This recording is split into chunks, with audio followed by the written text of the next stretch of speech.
Hello बच्चों, आइए देखते हैं बोर्ड एग्जाम 2025 के लिए बायोलॉजी चैप्टर 1 यानी sexual reproduction in flowering plant से कुछ इंपॉर्टेंट क्वेश्चंस। देखिए, जो हमारे ये क्वेश्चंस लिखे हैं ना, ये हमारे शॉर्ट आंसर टाइप क्वेश्चंस हैं। तो हमारा जो पहला क्वेश्चन आपको दिख रहा है वो है explain microsporogenesis with the help of diagram. Microsporogenesis को हिंदी में लघु बीजाणु जनन कहा जाता है, यानी कि हमें डायग्राम की हेल्प से माइक्रोस्पोरोजेनेसिस यानी लघु बीजाणु जनन को एक्सप्लेन करना है।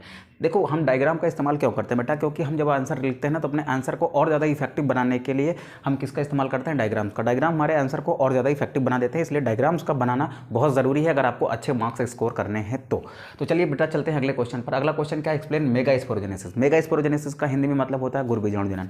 यानी हमें क्या एक्सप्लेन करना है? हमें डायग्राम की हेल्प से मेगास्पोरोजेनेसिस को एक्सप्लेन करना है।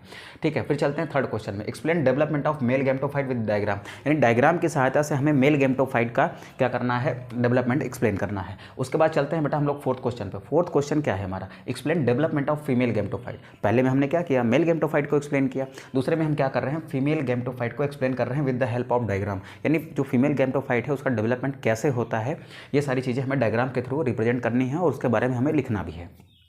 ठीक है, चलते हैं अगले क्वेश्चन पे। अगला क्वेश्चन क्या है? Explain the structure of TS of mature anther. देखो, एंथर को जब आप ऐसे कट करते हो ना, तो उसमें जो भी चीज़ें दिखाई देती हैं आपको, 4 माइक्रोस्पोरेंजिया दिखाई देती हैं।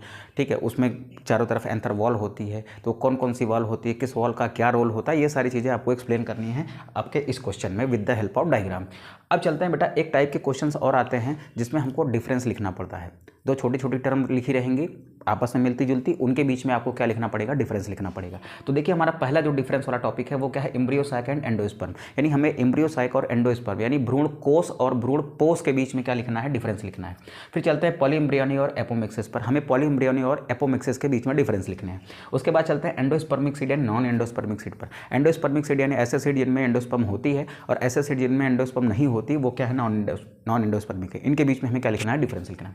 फिर चलते हैं true fruit and false fruit पर। यानी ट्रू फ्रूट ऐसे फ्रूट जो ओवरी से डिराइव होते हैं, और ऐसे फ्रूट जो ओवरी के अलावा किसी अन्य पार्ट से डिराइव होते हैं ना, वो फॉल्स फ्रूट होते हैं। इनके बीच में क्या डिफरेंस होता है, ये हमें लिखना है।